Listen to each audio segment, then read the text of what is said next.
Olá, pessoal. Eu sou Valéria Freitas e o conteúdo de hoje vai ser sobre elaboração de projetos. É uma versão enxuta. No início de novembro, eu participei do Fórum das Mulheres Negras, né, em que a gente fez 2 rodadas de conversa sobre esse conteúdo. E eu vou fazer um vídeo. O que é a proposta de hoje? São 2 vídeos, a gente vai passar por todas as etapas para a elaboração, para a escrita de um projeto. Vamos lá? Vai ser rapidinho, vai ser pauleira, mas vai ser bom aí para a gente reforçar o conteúdo. Reforçar para quem já sabe, né? E aprender aí quem é novato na área. Uma breve apresentação. Então, eu sou Valéria Freitas. Hoje eu estou na área como analista, né, de programas de projetos da ADESAMPA, e há mais de 10 anos eu atuo na área aí como produtora social, cultural, com escrita de projetos, enfim, com várias responsabilidades aí de diferentes frentes.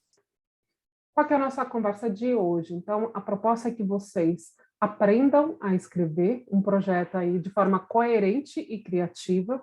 E quando eu falo coerente, está bem alinhado cada uma das etapas da escrita do projeto, e eu vou explicar cada uma das etapas que a gente vai ver hoje, e de forma criativa. Então, o que o seu projeto traz de diferente em relação aos outros, né? E, de repente, você fala das ODS, né? O Objetivo de Desenvolvimento Sustentável pode ser um diferencial, e você está olhando a solução, a solução do problema que você identificou de forma criativa, de forma inusitada, pode ser também um diferencial quando um avaliador tem centenas, aí, milhares de projetos para avaliar.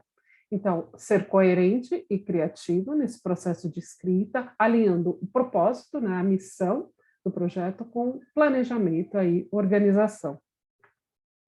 Quais são as principais áreas que a gente atua aqui?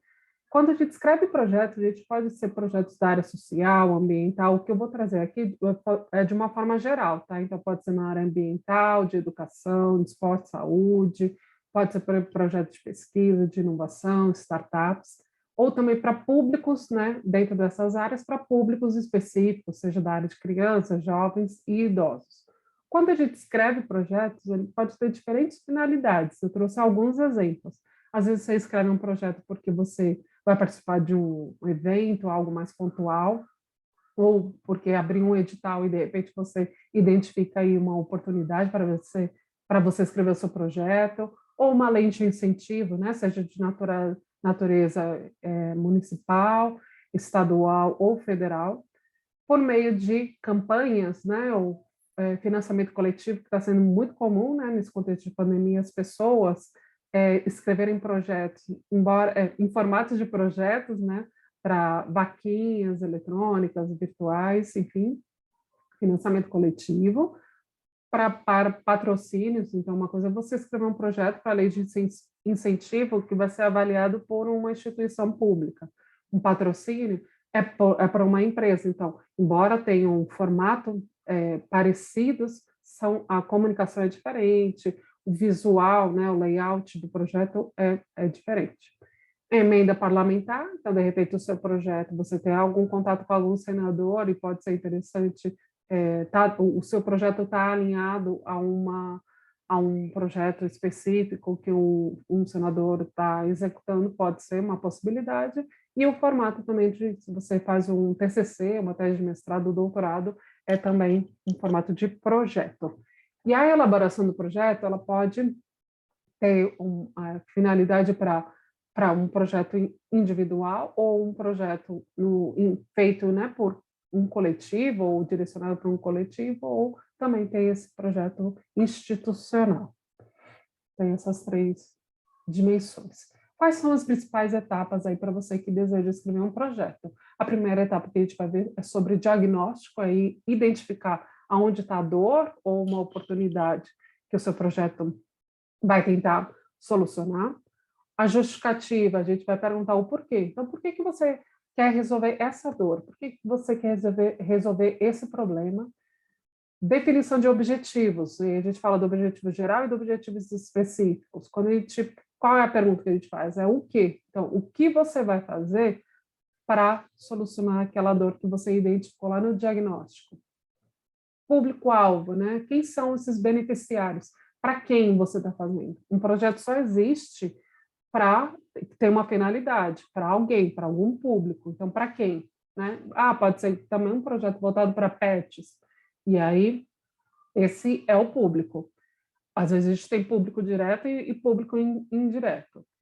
Definição do plano de atividades ou plano de ação. Então, quais são as ações principais que serão executadas para que a gente atinja lá o nosso objetivo. Definição da equipe, quem vai executar, né? Às vezes eu tenho uma equipe interna, principal, e tenho uma equipe externa. Definição do cronograma. Então, um projeto, ele tem começo, meio e fim, ele tem uma agenda. Então, quando que ele vai acontecer? Vai ser o ano que vem? Eu escrevo hoje para ser aprovado e depois ser captado e vai ser realizado daqui a 1, 2 anos? Qual é quando a gente desenha um cronograma, qual o período que ele vai acontecer, né? É um projeto anual, é semestral, é bianual, enfim. Definição do local, ele vai ser online? Não, ele vai ser físico, ele vai ser numa praça pública? Não, vai ser um teatro fechado? Os custos. Então, quando a gente passa por cada uma dessas etapas, a gente já está identificando, tem pessoas envolvidas, opa, então tem salário, eu vou pagar como essas pessoas, quais são os valores? Eu vou ter que comprar, eu vou ter que alugar material, equipamento, então tudo isso tem que aparecer dentro do orçamento e, por fim, lá no item 10, a gente vai dar algumas dicas gerais aí para a escrita do projeto. Então, bora lá, para a gente cumprir aí a nossa meta. A primeira etapa é diagnóstico, né? Então, o que é fazer um diagnóstico? A gente fazer um levantamento para identificar, para mapear melhor, né, aonde o projeto vai acontecer e por que ele nasce, né, com qual propósito. E aí eu vou trazer 2 ferramentas, pessoal, só vou citar para explicar, vai levar um tempo. Se vocês necessitarem de mais informações na internet, vocês conseguem achar bons conteúdos. Então, a gente vai primeiro falar da matriz FOFA ou matriz SWOT. FOFA é uma sigla que significa os 2 Fs, forças e fraquezas, e o O, oportunidades e ameaças. Quando eu falo dos 2 Fs, forças e fraquezas, eu estou fazendo uma análise do contexto interno, quais são meus pontos fortes e quais são meus pontos fracos. É legal você fazer essa análise, especialmente se for em grupo. E oportunidades e ameaças. E aí eu estou olhando para fora, vou olhar para o contexto de fora. Então, o que eu enxergo que é uma oportunidade e o que eu enxergo como ameaça. Essa é a matriz FOFA ou matriz SWOT. E umas outras 2 ferramentas que podem ajudar no processo de você identificar qual o seu problema ou a dor que você vai solucionar é usar a ferramenta árvore de problemas e, na sequência, a árvore de objetivos. Como o próprio nome já fala, acho que eu coloquei aqui uma imagem que pode ajudar a gente a entender um pouquinho qual é o propósito dessa árvore. Então, assim, a matriz FOFA, ela é mais para o contexto geral onde o seu projeto vai ser executado. Quando a gente vem para a matriz, para a árvore de problemas, como o próprio nome já fala, eu preciso identificar um problema e o que acontece? Também é legal que seja uma atividade coletiva, porque são várias nuances, né, e aí várias perspectivas, é interessante para a gente identificar qual o problema. Eu trouxe um exemplo que ele coloca como um problema central bichos nas ruas. Pronto, identificou.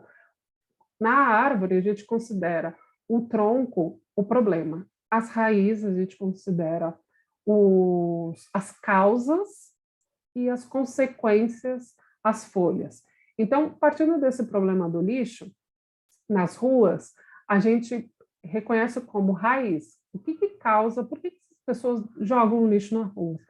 Por uma série de motivos. Pode ser porque não tem cesto suficiente, e aí é mais cômodo a pessoa jogar na rua mesmo, em vez de ela guardar com ela, enfim. Ou porque não tem cestos, porque não tem recolhimento com uma frequência aí pela prefeitura, então eu já estou trazendo um órgão, né, que teoricamente também é responsável por essa limpeza, e porque não tem essa limpeza dos bueiros, enfim, são causas que fazem com que tenha um amontoado de lixo. Qual que é a consequência desse amontoado de lixo? Então, os bueiros entupidos, enchentes, né? Às vezes crianças vão mexer, ficam doentes, famílias desabrigadas, né? Que aí também contrai as doenças, aumento de familiares desabrigados e pedintes de ruas. Então, assim, uma vez que tenha um ambiente sujo, isso prolifera outras doenças para aqueles moradores que estão na rua e que têm contato direto. Pessoal, então, vai ser bem pontual, mas é uma ferramenta que ajuda porque às vezes a gente identifica um problema, mas ele não é problema, às vezes ele é uma causa, ou às vezes ele é uma consequência. Por isso que é importante fazer essa tarefa em grupo, porque aí vocês vão juntos refletindo o que é, o que não é. Essa etapa às vezes é demorada, é um processo reflexivo, ampliar o olhar, às vezes um terceiro enxerga coisas que você não... às vezes a gente está tão envolvida no projeto que a gente não consegue enxergar aquilo que está na nossa cara. Então, por isso que é importante fazer em grupo. Às vezes demora. É importante que a gente passe um bom tempo usando essa ferramenta, identifique o problema para a gente desenvolver o projeto. Então, aqui é só um esquenta. Agora a gente vai entrar no processo de escrita dos projetos e a gente vai passar por cada uma das etapas. Pulei uma? Não, tá certinho. Então, vamos lá. Identifiquei o problema. Pronto, fechou. Aí eu vou para a pergunta, por quê? Aqui a gente traz essa ferramenta do Simon Sinek, que ele foca. Então, vocês estão vendo que no centro está o porquê. Então, assim, por quê? E aí a pergunta que é legal vocês fazerem, por que que eu peguei esse problema para resolver? Por que que eu peguei essa questão do lixo na praça para resolver? Sendo que existem vários problemas, né? Então, assim, na minha região, por que aquele problema me afeta tanto? Aí vocês vão justificar, entra a questão da justificativa. É importante, eu me sensibilizo por isso, porque eu vejo muitas crianças brincando no lixo e isso vai gerar doenças. Aqui é legal vocês trazerem tantos dados, que a gente fala de dados primários, aquilo que é fato, que você enxerga, que você vê, mas para embasar, né, para dar mais força do porquê do seu projeto, buscar informações em dados estatísticos, tipo IBGE, tem mapa de desigualdade, porque ali naquela região, e aí de repente você pega como público foco as crianças, então o porquê sempre tenta embasar por dados primários, que são os dados que você enxerga evidências, mas também por dados secundários, no sentido de fortalecer. E outra coisa, quando a gente fala do porquê, a gente está falando de uma causa, e muitas vezes o que mobiliza, o que é mais forte numa instituição, é essa causa, esse propósito, esse porquê de resolver essa dor. Nesse processo de escrita, vocês já devem ter ouvido falar do storytelling. Muitas vezes, quando a gente trabalha na área social, a minha história está amarrada à história do projeto, né? Então, eu estou vinculada. E as pessoas querem saber dessa história. Então, que nem como que é do Ayrton Senna, né? Ele tem uma fundação, foi a Viviane que criou. E por quê? Né? Então, ela teve uma mobilização para o processo de educação e, enfim, tem um propósito muito forte para ela tocar a instituição. Então, uma vez que a história dela está vinculada ao porquê do projeto. Então, mesclem isso, as pessoas querem saber da sua história e querem saber o porquê do projeto e não tenham vergonha de mostrar essa liga, né, do projeto com a sua história. Etapa 3, a gente vai identificar os objetivos. Aqui, às vezes, as pessoas têm dúvidas, né? O que são os objetivos geral e os objetivos específicos. Essa pergunta, qual que é a pergunta, né, dos objetivos? É o quê? Então, estou com o meu problema, identifiquei, justifiquei por que essa dor é tão sensível para mim, e a próxima etapa é falar, o quê? Então, o que você vai fazer para diminuir essa dor? Ou quais são, tá? Eu estou aqui bem na frente, aqui, deixa eu baixar aqui. Quais são as ações que eu vou executar para resolver aquele problema que eu identifiquei, ou resolver ou minimizar, tá bom? Objetivo geral. Quando a gente fala de objetivo geral, eu vejo como o próprio nome já diz, é algo mais amplo, tá? Então, são metas mais amplas. Às vezes até tem um caráter meio subjetivo, é quase que uma missão, né? Tipo, acabar com a fome no mundo. É algo muito amplo, né? E eu assumo como uma missão. Quando eu venho para os objetivos específicos, e aí ele já aparece em forma de ações. Então, quais ações principais eu vou fazer? Vamos voltar lá para o caso do lixo. Quais ações principais eu preciso fazer para diminuir aquele lixo acumulado lá com as crianças? De repente, é entrar em contato com as escolas estaduais, municipais da região e direcionar, conversar com os pais, ou entrar em contato com a prefeitura, olha, precisa ir mais vezes o lixo, ou chamar as lideranças, vamos fazer uma coleta, fazer um mutirão aí de limpeza, vamos abrir uma cooperativa para fazer coleta seletiva, enfim, eu estou elencando possíveis ações para diminuir aquela dor que eu identifiquei do lixo. Tudo bem, pessoal? Então, assim, aqui, às vezes, as pessoas confundem, mas eu já estou desenhando o plano de ação. Aqui a gente coloca umas 5, 6 atividades principais, às vezes atividades macro. Quando a gente vai para o plano de ação, a gente vai para atividades micro, subatividades, tá bom? Então, seja pontual e objetivo. Tá? No máximo, 5, 6 é o suficiente de objetivos específicos. E tem esse MART, né? Então, é uma sigla que o M significa mensurável, então, eu vou colocar objetivos que seja possível eu medir, que seja atingível, né? Que seja relevante, que seja temporal, possa ocorrer num determinado tempo, e que seja específico, tudo bem? A etapa 4, a gente vai falar do público-alvo, ou, principalmente projetos sociais, a gente fala quem são os beneficiários, né? E qual que é a pergunta? Para quem? Então, uma vez que eu faço, identifiquei o problema, justifiquei, olha o quanto é importante a gente ter uma limpeza daqueles lixos, porque as crianças estão ficando doentes, e aí eu venho, o que eu vou fazer? Eu vou entrar em contato com a prefeitura, vou mobilizar a comunidade, e aqui são as ações. Agora, o para quem eu já defini. Quando eu falo o que eu quero fazer para quem? Para as crianças, tá? Porque o que me sensibiliza são as crianças. E aí, ponto. Ou não. Eu coloco como beneficiário vão ser as crianças. Ou não, eu posso colocar que os beneficiários vai ser toda a comunidade. E é legal elencar os principais, né? Então, vai ser toda a comunidade. A princípio, as crianças, mas os adultos também, enfim. Objetivos específicos, né? Lembra que a gente desenhou lá dentro do objetivo geral, os objetivos específicos, aí eu falei, lá nos objetivos específicos, vamos colocar 5, 6 objetivos. Por quê? Quando a gente vier para a etapa 5, que é o plano de ação ou plano de atividades, aí a gente vai destrinchar todas as atividades possíveis. Essas atividades ou subatividades, tá? Então, se eu coloquei 6 lá, depois aqui eu vou destrinchando em mais atividades.